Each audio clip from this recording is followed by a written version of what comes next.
Hello friends, आप सभी लोगों का हमारे चैनल द फाइनेंशियल सॉल्यूशंस पर स्वागत है।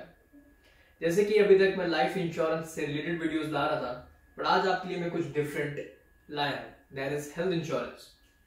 सो आज का टॉपिक रहेगा हमारा why health insurance is a necessity not a choice. So चलिए वीडियो शुरू करते हैं। Why health insurance is a necessity not a choice.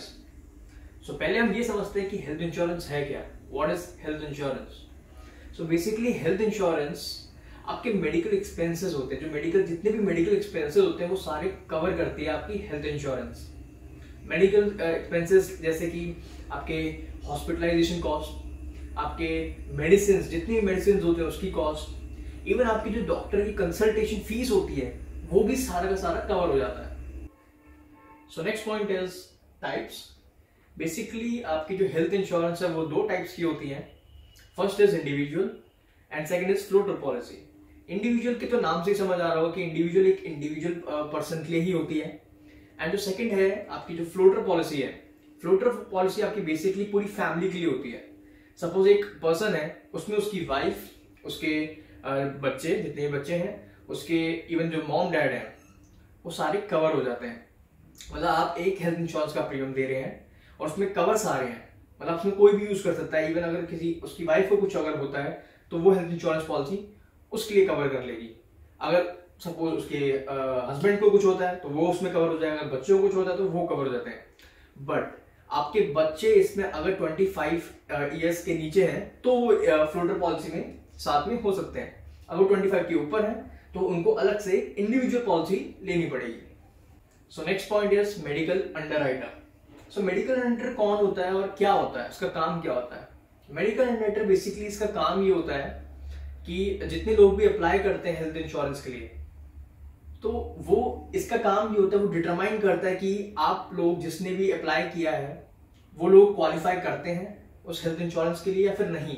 ये या तो अप्रूव करेगा तो रिजेक्ट करेगा, बिकॉज वो पूरा इंफॉर्मेशन सारी फैमिली हिस्ट्री वो चेक करता है कि आपको कहीं पहले से डिजीज तो नहीं है, मतलब जो भी है वो सब वो चेक करके अप्रूव करता है। और मेडिकल अंडरराइटर हर कंपनी का अलग अलग मेडिकल अंडरराइटर्स होते हैं, तो इनका काम बेसिकली अप्रूव करना और रिजेक्ट करना है। So next point is mode. So basically इसमें सिर्फ ईयरली मोड होता है, जैसे कि अभी तक हम बात करते आ रहे थे प्रीवियस वीडियोस में लाइफ इंश्योरेंस में, उसमें आपको 4 मोड्स मिल जाते हैं। लाइफ इंश्योरेंस में आपको ईयरली मिलता है, आपको हाफ ईयरली मिलता है, आपको क्वार्टरली मिलता है और आपको मंथली मिलता है। बट जब भी हम हेल्थ इंश्योरेंस की बात करेंगे आपको सिर्फ मोड ईयरली होगा, आपको एक ही बार पेमेंट करनी है, वो है yearly, that's it. So next point is cover start. So basically इसमें जब भी आपकी हेल्थ इंश्योरेंस आपको मिल जाता है तो उसमें आपका एक्सीडेंटल कवर इमीडिएटली स्टार्ट हो जाता है, पहले ही दिन से। आपका कुछ भी एक्सीडेंटल केस होगा आपको उसका सारा का सारा कवर मिल जाएगा, तो मेडिकल एक्सपेंसेस सारा वो कवर हो जाएगा। And second is normal cover. Normal cover मिलने के लिए आपको आफ्टर 30 डेज बाद आपको कवर मिलता है, पहले दिन से नहीं, पहले दिन से आपको एक्सीडेंटल कवर मिलेगा। एंड इसमें जितनी भी इंटेंशनल इंजरीज होती है वो कवर नहीं होती हैं, मतलब आप खुद को हार्म करके आप इन सारे बेनिफिट्स आप नहीं उठा सकते हैं। So intentional injuries are not covered.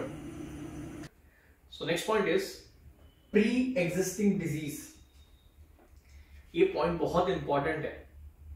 Suppose आप हेल्थ इंश्योरेंस लेते हैं तो उसमें एक प्रपोजल फॉर्म होता है, उसमें आपको हर एक चीज डिस्क्लोज करनी होती है कि आपको पहले से कोई बीमारी तो नहीं है। सपोज आपको शुगर हो या फिर हाई ब्लड प्रेशर हो या फिर आपको स्टोन की बीमारी चल रही हो, तो आपको हर चीज बतानी होती है उस फॉर्म में।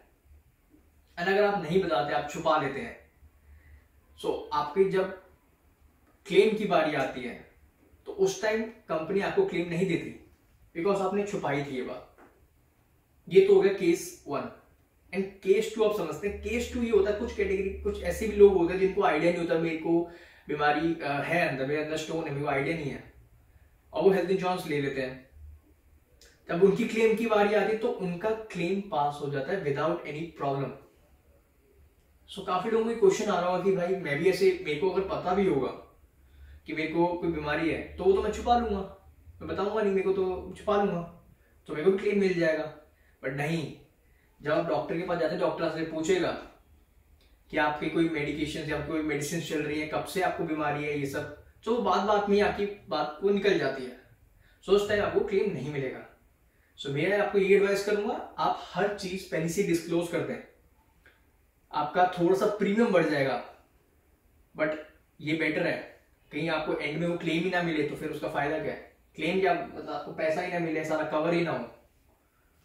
सो आप पहले से ही अगर डिस्क्लोज करेंगे तो आपके लिए बेटर रहेगा। सो आप जैसे ही हेल्थ इंश्योरेंस लेते हैं, as I told you earlier कि एक्सीडेंटल कवर आपको इमीडिएटली अगले दिन से मिल जाता है, और वहीं आपको नॉर्मल कवर जो होता है आफ्टर 30 डेज मिल जाता है। मतलब नॉर्मल कवर में जैसे आपको fever, high fever, typhoid, dengue, malaria, ये सब कवर होता है, इन्फेक्शन ये सब कवर हो जाता है। बट जो मेजर डिजीज होती है जैसे जिसमें आपको सर्जरीज रिक्वायर्ड होती है, सर्जरी होती है, जैसे स्टोन हो गया, कैटरेक्ट हो गया, ये आपको आफ्टर 2 years बाद आपको उसका कवर मिलता है। और जैसे ही 3 साल हो जाते हैं आपको हेल्थ इंश्योरेंस लिए तो आपकी सारी डिजीज कवर हो जाती है, चाहे वो कितनी भी बड़ी हो। सो आपके माइंड में ये क्वेश्चन आ रहा होगा कि क्यों मेरे को अगर स्टोन है और मैंने हेल्थ इंश्योरेंस ले रखी तो मुझे 2 साल बाद क्यों कवर मिल रहा है उसका? बिकॉज ऐसे तो कंपनियों के साथ फ्रॉड होगा, या फिर कंपनी तो ऐसे लुट जाएगी, वो सबको ऐसे पे ही करती जाएगी सबका। बिकॉज स्टोन, ये जो सर्जरी रिलेटेड जो आपकी डिजीज है, जो आपके बीमारियां हैं, वो कहीं ना कहीं प्री एग्जिस्टिंग है। वो ये नहीं है कि आपने आज हेल्थ इंश्योरेंस लिया और आपको 6 महीने बाद आपको स्टोन निकल आया, ऐसा तो नहीं पॉसिबल, वो पहले से ही है कहीं ना कहीं। तो इसलिए कंपनी ने एक वेटिंग पीरियड लगा रखा है कि फर्स्ट ईयर में ये डिजीज कवर हो जाएंगी जो मेजर है, सेकंड में जो ये स्टोन हो गई, कैटरेक्ट हो गई, थर्ड ईयर के बाद तो सारी डिजीज कवर है, उसके बाद तो कोई टेंशन नहीं है। So next point is cashless facility. So basically इसमें लेट्स से कोई भी आपका फैमिली मेंबर हॉस्पिटलाइज है एंड आपका उस टाइम तो सारा ध्यान ही हमारा उस फैमिली मेंबर पर होता है, हम बहुत ही ज्यादा वरीड होते हैं, हम टेंशन सारी हमारी वो लगी होती है। तो उसी टाइम आपको ये टेंशन और हो जाए कि भाई आपको सारा का सारा जितना भी मेडिकल एक्सपेंसेस है वो सारा आपको पैसे जितने भी हैं वो भरने हैं, पर आप जाओगे सारा भागम दौड़ी करोगे, आप वहां से कहीं से भी लाके पैसे भरोगे।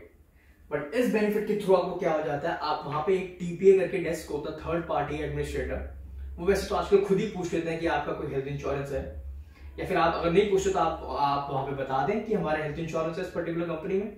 वो खुद ही उनसे बात करके सारा ट्रांजेक्शन कैशलेस हो जाता है। सो इतना ज्यादा बड़ा बेनिफिट है, मतलब आप अपने फैमिली मेंबर के साथ ही खड़े हैं वहीं पे अपने सपोर्ट में, और आपका सारा काम पीछे से कैशलेस हो रहा है। So next point is reimbursement claim.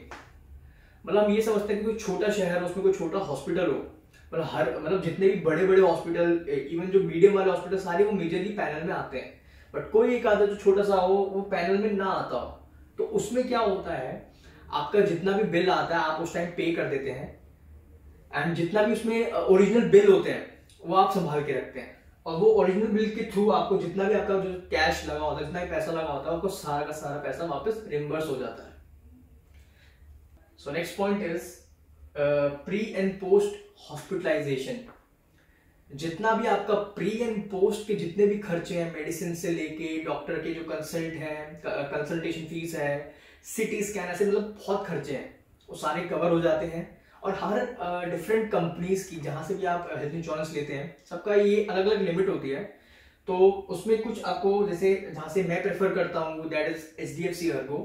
सो उसमें क्या होता है, आपको प्री एंड पोस्ट में, प्री में आपको जो पिछले जितने भी आपके 3 महीने पहले और 6 महीने बाद तक आपके जितनी भी बार डॉक्टर बुलाए आपको, वो सारे के सारे खर्चे आपके कवर हो जाते हैं। So next benefit is portability. मतलब आप अगर कहीं से भी आपने हेल्थ इंश्योरेंस ले रखी है एंड आप उस पर्टिकुलर कंपनी से खुश नहीं है, आप सेटिस्फाइड नहीं है, तो आप अपनी जो हेल्थ इंश्योरेंस है वो पोर्ट भी करा सकते हैं। मतलब आपको ये नहीं है कि मैं उससे सेटिस्फाइड नहीं हूं, चलो मैं दूसरी कंपनी में जाता हूँ, वहां से हेल्थ इंश्योरेंस लेता हूँ, तो आपको सारा एक नया स्टार्ट हो जाएगा। बट वहीं आप इस पोर्टेबिलिटी बेनिफिट के थ्रू आप क्या कर सकते हैं, जिस भी कंपनी में आपने आपकी जो चल रही थी आपकी हेल्थ इंश्योरेंस, वो वहां से उठा के आप जो भी कंपनी में आप जाना चाहते हैं वहां पे आप पोर्ट करवा सकते हैं। So next point is age slab. So जैसे कि मैंने आपको बता ही रखा है कि लाइफ इंश्योरेंस में आपका जो प्रीमियम होता है वो आप अगर जब एक बार ले लेते हैं तो आपका वो प्रीमियम सेट हो जाता है, मतलब वो फिक्स हो जाता है। बट इसमें आपका हेल्थ इंश्योरेंस में आपका जो प्रीमियम है वो हर मतलब आप मेजरली लगा लो 5 से 6 साल बाद आपका वो प्रीमियम बढ़ता रहता है, पर बहुत ही थोड़ा थोड़ा बढ़ता है, पर वो बढ़ता है। पर वो क्यों बढ़ता है? वो इसलिए बढ़ता है बिकॉज आपकी जैसे जैसे एज बढ़ती रहती है वैसे वैसे आपको रिस्की भी होती जाती है हेल्थ। मतलब आपको पता होता है, हमें भी ये कहीं ना कहीं हमने लाइन सुनी होगी, जैसे जैसे एज बढ़ती रहती है बीमारियां लगने के चांसेस भी बढ़ते रहते हैं। सो इसलिए आपके हर 5 या 6 साल बाद आपकी थोड़ा सा प्रीमियम बढ़ता रहता है। सो आइए नेक्स्ट पॉइंट देखते हैं। 56% Indian still don't have health cover. मतलब इतने बेनिफिट्स मिलने के बाद भी लोग इसको एज अ एक्सपेंस देखते हैं, एज अ एक्सपेंस ट्रीट करते हैं। और मेरा मानना है ये आपकी इट्स अ सेविंग। मतलब अगर आप रफली 30,000 पर एनम देते हैं और अगले 10 साल तक देते हैं तो आप मतलब कहीं ना कहीं 3 लाख तक रुपए दे रहे हैं। और एक नॉर्मल क्लेम भी आता है तो आपके 5 लाख तो कहीं नहीं गए, आपके 5 लाख तो लगेंगे। और वहीं कहीं मेजर आपका क्लेम आ जाता है, जैसे कि आपकी हार्ट सर्जरी या डोनर रिप्लेसमेंट, मतलब कुछ भी आ सकता है वो तो उसमें तो आपका जितना समय शॉर्ट है, जितने का भी आपने प्लान ले रखा है वो भी कम पड़ जाएगा। बट कहीं ना कहीं आपको ये सपोर्ट बहुत ज्यादा कर देगा, क्योंकि आपको डायरेक्टली पैसे मिल जाएंगे, वो भी कैशलेस। सो मुझे आप बताइए, ये एक्सपेंस हुआ या फिर ये आपका सेविंग हुई? सो आइए एक एग्जांपल देते हैं और उससे ये समझने की कोशिश करते हैं कि क्यों हमें हेल्थ इंश्योरेंस की जरूरत कभी भी पड़ सकती है। जैसे कि हमने देखा कि 56% लोगों पे आज भी हेल्थ कवर नहीं है,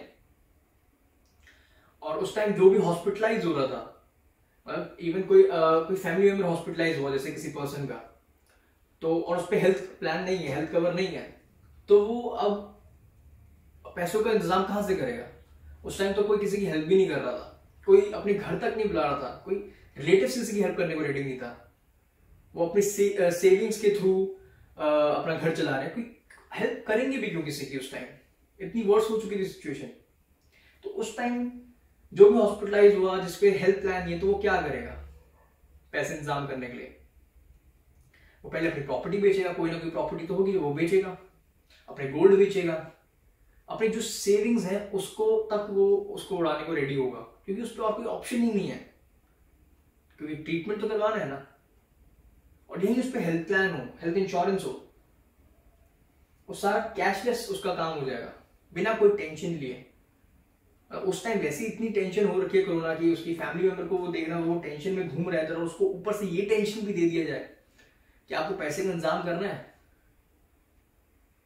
बहुत बहुत ज्यादा टफ हो जाती सिचुएशन।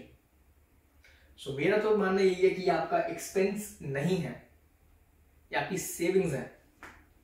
छोटी से छोटी फीस आपकी ये बचा लेगी, मेडिसिन से लेके हर चीज। सो मेरी एडवाइस यही रहेगी, आप जितनी यंग एज में आप हेल्थ इंश्योरेंस लेते हैं उतना आपको बेनिफिट है, बिकॉज यंग लोगों को कोई भी बीमारी नहीं होती है, उनका प्रीमियम कम बैठता है, एंड अगर यही कोई बीमारी लग जाए सो उनका प्रीमियम बढ़ जाता है। जैसे आप 35, 40, 45 की एज में जाते हैं और तब हेल्थ इंश्योरेंस लेते हैं तो आपका प्रीमियम बढ़ के आएगा, बिकॉज आपको कोई ना कोई बीमारी लगी जाती है, तो शुगर होती है या फिर हाई ब्लड प्रेशर हो जाता है, और गलती से कोई स्टोन या फिर स्टन पड़ जाए, हार्ट डिजीज हो जाए, तो फिर तो कंपनी तो लेना ही बंद करती है, वो सीधा रिजेक्ट कर देती है। तब आपके पास कोई ऑप्शन नहीं होता। तो इसलिए आप जितनी जल्दी ले लें उतना आपको बेनिफिट है। सो आई होप आप सभी लोगों को आज की वीडियो से हेल्थ इंश्योरेंस के बारे में काफी कुछ सीखने को मिला होगा। एंड वैसे ही आफ्टर कोरोना काफी लोग अवेयर हो चुके हैं अबाउट हेल्थ इंश्योरेंस। सो आप लोग भी देर ना करें, because health insurance not a choice. So video पसंद आई तो वीडियो को लाइक कीजिए, चैनल को सब्सक्राइब कीजिए। Thank you.